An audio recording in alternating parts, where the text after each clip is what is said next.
नमस्कार, आप देख रहे हैं 4 PM महाराष्ट्र और मैं हूं आपके साथ तान्या।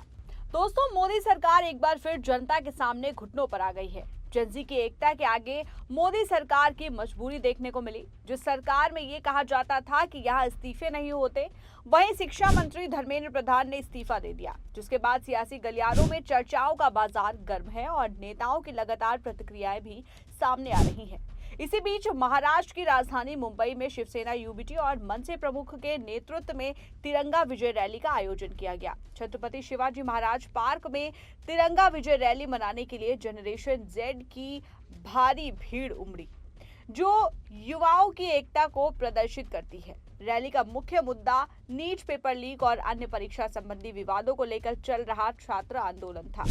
उद्धव ठाकरे ने मंच से छात्रों के संघर्ष की सराहना की और कहा कि ये केवल एक मंत्री के इस्तीफे की लड़ाई नहीं बल्कि व्यवस्था में बदलाव की शुरुआत है। इसके साथ ही उन्होंने दावा किया कि युवाओं की आवाज को दबाया नहीं जा सकता और ये आंदोलन देश भर में असर डाल चुका है। उद्धव ठाकरे ने कहा कि एक कॉकरोच जिसने सरकार को सबक सिखाया असली विष्णु का अवतार है। ये अंधभक्तों के खिलाफ देशभक्तों की जीत है। रक्षा मंत्री राजनाथ सिंह के एनडीए में इस्तीफे नहीं होते हैं वाले बयान पर उन्होंने तंज कसते हुए कहा कि रक्षा मंत्री ने क्या कहा है, धर्मेंद्र प्रधान की रक्षा तो कर नहीं पाए। इस रैली की सभा में राज ठाकरे ने कोई बड़ा भाषण नहीं दिया। उन्होंने मुंबई पुलिस और दिल्ली पुलिस के काम में फर्क का जिक्र किया है।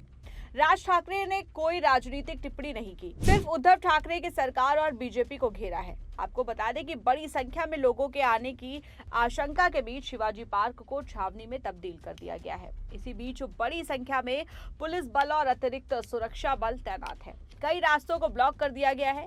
इस दौरान गाड़ियों की आवाजाही पर पूरी तरह से रोक लगा दी गई है। वहीं सिविल के भी पुलिसकर्मी तैनात हैं। पुलिस ने मॉनिटरिंग वैन भी लगाई हैं। इस कार्यक्रम की शुरुआत सुबह 10 बजे हुई और पहले ये तिरंगा रैली होने वाली थी, लेकिन बाद में इसे विजय सभा कर दिया गया। रैली में आदित्य ठाकरे भी मौजूद रहे और इसे युवाओं से जुड़ने के बड़े राजनीतिक प्रयास के रूप में देखा गया। शिवाजी पार्क में हुई इस सभा को शिवसेना ने अपनी ताकत दिखाने और छात्र आंदोलन के समर्थन के संदेश के तौर पर पेश किया।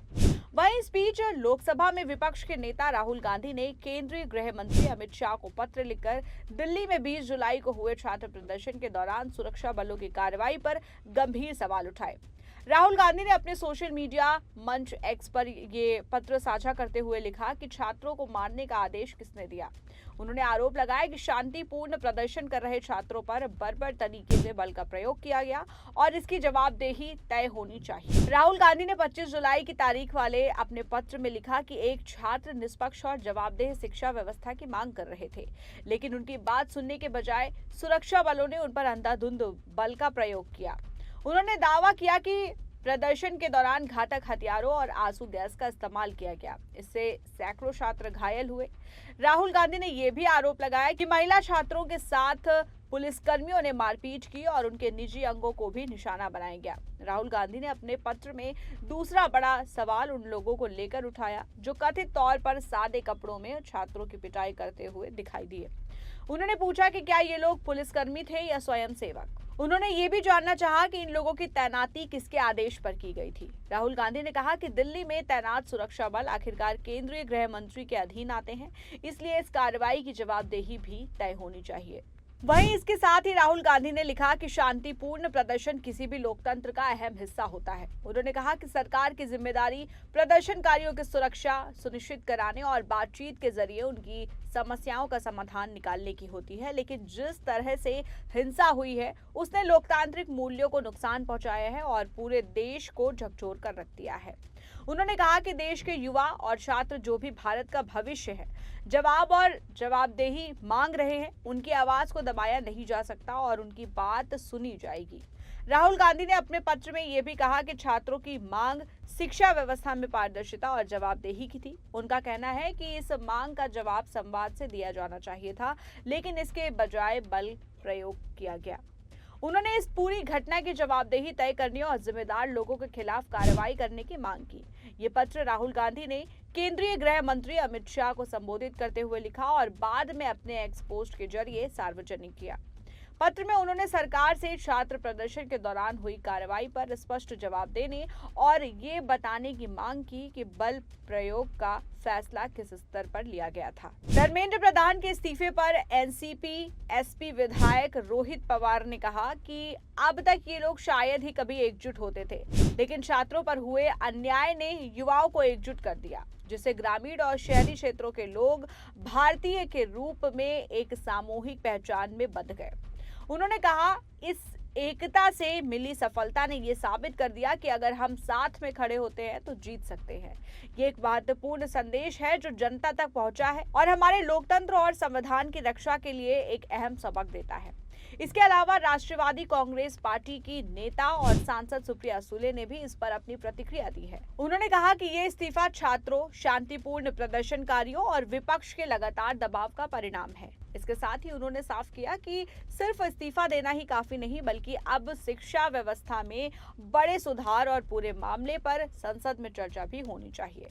सुप्रिया सुले ने कहा कि शिक्षा मंत्री धर्मेंद्र प्रधान का इस्तीफा केवल शांतिपूर्ण प्रदर्शनकारियों, छात्रों और विपक्ष के निरंतर दबाव के बाद ही आया है। मैं हर उस प्रदर्शनकारी को बधाई देता हूं जिसने नीट यूजी मुद्दे पर अडिग रुख अपनाया, लेकिन ये अंत नहीं हो सकता। हम वास्तविक जवाबदेही, व्यापक शैक्षिक सुधारों और संसद में नीट मुद्दे पर विस्तृत चर्चा की मांग करते हैं। वहीं आपको बता दें कि शिक्षा मंत्री के पद से धर्मेंद्र प्रधान के इस्तीफे के बाद खाद्य, नागरिक आपूर्ति, उपभोक्ता मामले में नवीन तथा नवीनीकरणीय ऊर्जा मंत्री प्रहलाद जोशी को शिक्षा मंत्रालय का अतिरिक्त प्रभार दिया गया है और माना जा रहा है कि सितंबर-अक्टूबर में होने वाले मंत्रिपरिषद फेरबदल तक ये मंत्रालय उन्हीं के पास रहेगा। उसके बाद हो सकता है कि या तो कोई नया शिक्षा मंत्री आए या फिर जोशी ही इस पद पर बने रहें।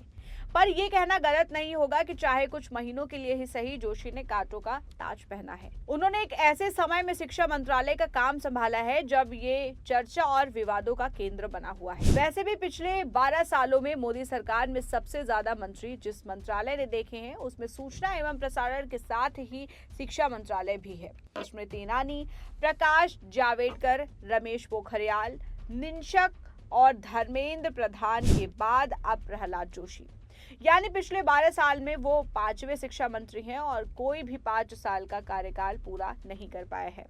हालांकि इसमें सबसे ज्यादा समय तक यानी 5 साल तक धर्मेंद्र प्रधान ही शिक्षा मंत्री रहे, लेकिन वो सरकार के 2 अलग अलग कार्यकालों में इस पद पर रहे हैं। भाजपा सरकारों में शिक्षा मंत्रालय पर इसलिए अधिक फोकस रहता है क्योंकि ये आरएसएस का पसंदीदा मंत्रालय है। जाहिर है कि इस पर चर्चा भी होगी और बतौर शिक्षा मंत्री जोशी को अपनी बात भी रखनी होगी। उन्होंने छात्रों को दिए गए आश्वासन का उल्लेख भी करना होगा और विपक्ष के हमले का राजनीतिक जवाब भी देना होगा। साथ ही उनकी प्राथमिकता में सबसे ऊपर मंत्रालय की प्रशासनिक साख बहाल करना, परीक्षा प्रणाली में सुधार और नीतिगत फैसलों को पटरी पर लाना होगा। जोशी के एजेंडे में सबसे ऊपर राष्ट्रीय टेस्टिंग एजेंसी एनटीए का पुनर्गठन होगा क्योंकि प्रधान ने इस काम को अगले 1 महीने में पूरा करने का लक्ष्य रखा है। नीट और नेट जैसी राष्ट्रीय परीक्षाओं में हुए विवादों के बाद राष्ट्रीय परीक्षा एजेंसी का कार्यकाल होना चाहिए। खैर, अभी राजनीतिक गलियारों में इस वक्त सबसे ज्यादा धर्मेंद्र प्रधान के इस्तीफे की चर्चा है। इस पर आपकी क्या राय है? इस पूरे मामले को लेकर आप क्या सोचते हैं? हमें कमेंट सेक्शन में जरूर बताएं। मिलते हैं आपसे अगली वीडियो में, तब तक के लिए दीजिए हमें इजाजत और देखते रहिए 4PM महाराष्ट्र।